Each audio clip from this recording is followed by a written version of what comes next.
Hello दोस्तों, नमस्कार। स्वागत है आप सभी का मेरे यूट्यूब चैनल पर। दोस्तों, आज हम देखने वाले हैं मानव शरीर से संबंधित 40 अति महत्वपूर्ण प्रश्न जो कि इम्पॉर्टेंट हैं आपकी सभी परीक्षाओं की दृष्टि से।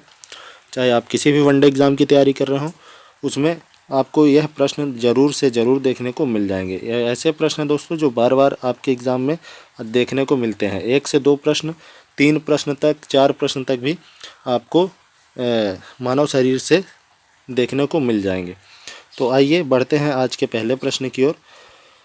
मानव में कुल हड्डियां कितनी होती हैं? मानव शरीर में कुल हड्डियों की संख्या कितनी होती है दोस्तों? तो यह होती है 206।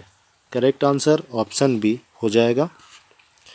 नवजात शिशुओं में हड्डियों की संख्या कितनी होती है? तो नवजात शिशुओं में दोस्तों हड्डियों की संख्या कुल 300 के करीब होती है। करेक्ट आंसर आपका ऑप्शन सी है।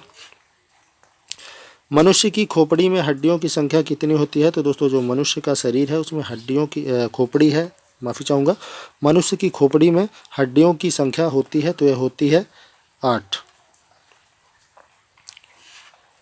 मानव के शरीर में पसलियों की संख्या कितने जोड़े होती है? तो मानव शरीर में पसलियों की संख्या दोस्तों कुल 12 जोड़ी होती है और संख्या पूछी जाए तो कुल 24 पसलियाँ होती हैं।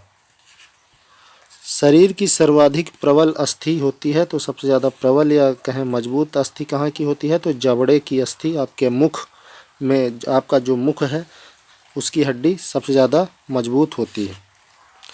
मानव शरीर की सबसे छोटी हड्डी कौन सी है दोस्तों? तो मानव शरीर की सबसे छोटी हड्डी माफ़ी चाहूँगा स्टेपिस है, जो कि कहाँ पाई जाती है? आपके कान में पाई जाती है। करेक्ट आंसर आपका ऑप्शन सी है। मानव शरीर की सबसे लंबी हड्डी कहाँ की है दोस्तों? तो मानव शरीर की सबसे लंबी हड्डी जांघों की हड्डी है, जो कहाँ पाई जाती है? यह पाई जाती जांघों की हड्डी है, जिसका नाम क्या है दोस्तों? जिसका नाम है फीमर। जिसका नाम है फीमर। निम्न में से कौन सी हड्डी मानव के पैर की नहीं है? तो मानव पैर की हड्डी नहीं है इनमें से, तो यह है ह्यूमरस। यह आपके बाहों में पाई जाती है, जो आपकी बाह होती है यहाँ पे पाई जाती है ह्यूमरस, या फिर कहें भुजा, यहाँ की हड्डी है। बाकी यह 3 और एक फीमर पैर की हड्डियाँ हैं। ये 4 हड्डियाँ पैर की हैं कुल। दांतों तथा हड्डियों में पाए जाने वाले तत्व हैं। तो दोस्तों दांतों तथा हड्डियों में पाए जाने वाले तत्व हैं आपके कैल्शियम और फास्फोरस। कैल्शियम का कार्य क्या है? मजबूती प्रदान करना। किसको? हड्डियों को। फास्फोरस का काम क्या है? निर्माण करना। किसका? हड्डियों का। हड्डियों का निर्माण करना और हड्डियों को मजबूती प्रदान करना। आइए बढ़ते हैं अपने अगले प्रश्न की ओर। वृद्धावस्था में मनुष्य की हड्डियां कमज़ोर हो जाती हैं। तो क्यों कमज़ोर हो जाती हैं? उनमें कैल्शियम की कमी हो जाती है, इसलिए कैल्शियम की कमी से उनकी हड्डियां कमज़ोर हो जाती हैं। अस्थियों और पेशियों को आपस में जोड़ता है। तो अस्थि और पेशी, आपकी हड्डी और पेशी को आपस में जोड़ने का काम कौन करता है? तो यह करता है, कौन करता है दोस्तों? टेंडन। हड्डियों को हड्डियों से जोड़ता है। तो दोस्तों हड्डियों को हड्डियों से जोड़ने का कार्य लिगामेंट करता है। लिगामेंट जो है दोस्तों यह हड्डियों को हड्डियों से जोड़ता है। मनुष्य के जीवन काल में कितने दांत 2 बार विकसित होते हैं? तो मनुष्य के जीवन काल में कुल 20 दांत हैं, जो कि 2 बार विकसित होते हैं, जिन्हें दूध के दांत भी कहा जाता है। मानव शरीर में पाचन का अधिकांश भाग किस अंग में संपन्न होता है? तो मानव शरीर में पाचन का अधिकांश भाग छोटी आंत में कंप्लीट होता है। तो करेक्ट आंसर आपका ऑप्शन सी हो जाएगा कि मानव शरीर में पाचन का अधिकांश भाग किस अंग में होता है? तो छोटी आंत में होता है। मनुष्य में पाचन क्रिया कहाँ प्रारंभ हो जाती है? तो मनुष्य में जो पाचन क्रिया है दोस्तों, यह हम उसके मुख में चालू हो जाती है।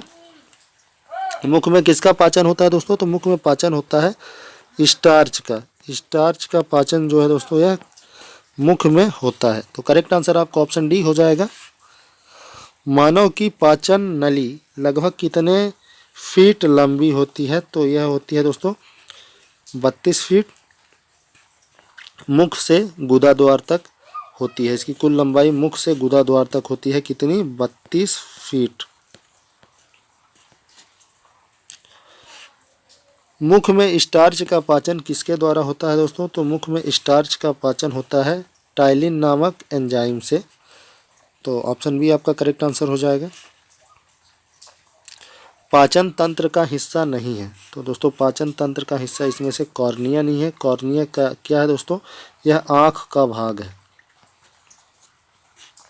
यह एक आँख का भाग है, पाचन का हिस्सा नहीं है कॉर्निया। दुग्ध प्रोटीन को पचाने वाला एंजाइम कौन सा है दोस्तों? तो दुग्ध प्रोटीन यानी दूध के प्रोटीन को पचाने वाला एंजाइम है रेनिन। अधिकतर पोषक तत्व रक्त में कहाँ से अवशोषित किए जाते हैं? तो यह दोस्तों छोटी आंत से किए जाते हैं। करेक्ट आंसर आपका ऑप्शन सी है। लार में कौन सा एंजाइम पाया जाता है दोस्तों? तो जो लार है आपका स्लाइवा है, उसमें कौन सा एंजाइम पाया जाता है? उसमें टाइलिन पाया जाता है। तो करेक्ट आंसर आपका ऑप्शन बी हो जाएगा। भोजन को पचाने में किसकी आवश्यकता सर्वाधिक होती है? तो भोजन को पचाने में एंजाइम की महत्वपूर्ण भूमिका होती है दोस्तों। प्रोटीन का पाचन कहाँ से प्रारंभ होता है? तो प्रोटीन का पाचन जो है दोस्तों यह कहाँ से प्रारंभ होना शुरू हो जाता है? तो आपके आमाशय से यानी पेट से, या फिर कहें उदर से।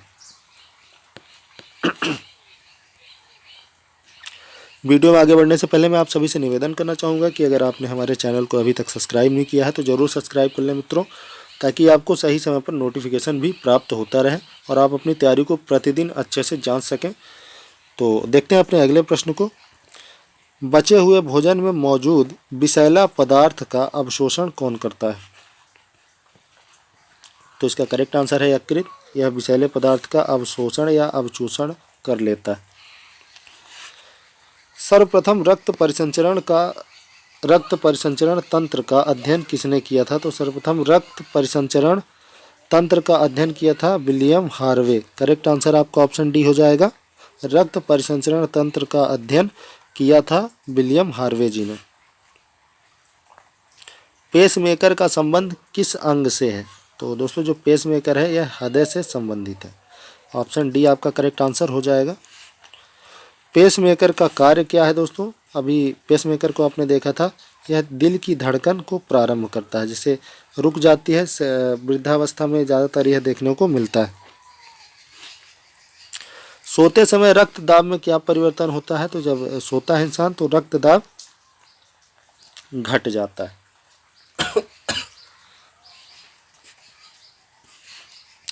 लब डब की ध्वनि, जो लब डब की ध्वनि है दोस्तों किसकी क्रिया के कारण होती है? तो यह आपके हृदय की क्रिया के कारण लब डब की ध्वनि होती है। स्वस्थ व्यक्ति का जो हृदय होता है उसके हृदय की आवाज़ जो होती है वह कैसी होती है? लब डब। कैसी होती है दोस्तों? लब डब होती है। और जो जिसका हृदय जो है अच्छे से कार्य नहीं कर रहा होता है उसकी ध्वनि मर मर की होती है। बढ़ते हैं अपने अगले प्रश्न की ओर। मानव हृदय को एक बार धड़कने में कितना समय लगता है? तो जो मानव हृदय है उसको एक बार धड़कने में दोस्तों कुल 0.8 सेकेंड का समय लगता है। स्वस्थ मनुष्य में 1 मिनट में हृदय स्पंद होता है, तो स्वस्थ मनुष्य में 72 बार हृदय स्पंद होता है 1 मिनट में।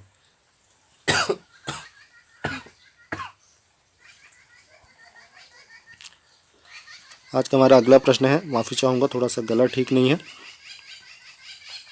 मानव हृदय में कितने कोष्ठक होते हैं दोस्तों? तो मानव हृदय में कोष्ठकों की संख्या 4 होती है। मानव का सामान्य रक्तदाब कितना होता है? तो जो मानव का सामान्य रक्तदाब होता है दोस्तों यह 120/80 mmHg होता है। दौड़ लगाते समय मनुष्य का रक्तचाप, तो दोस्तों दौड़ लगाते समय मनुष्य का रक्तचाप ब्लड प्रेशर जो होता है जिसे हम कहते हैं बीपी, ब्लड प्रेशर जो होता है वह बढ़ जाता है। सामान्य जीवन काल में मनुष्य का हृदय लगभग कितनी बार धड़कता है? तो इसका जो करेक्ट आंसर है दोस्तों वह हो जाएगा 2 अरब बार।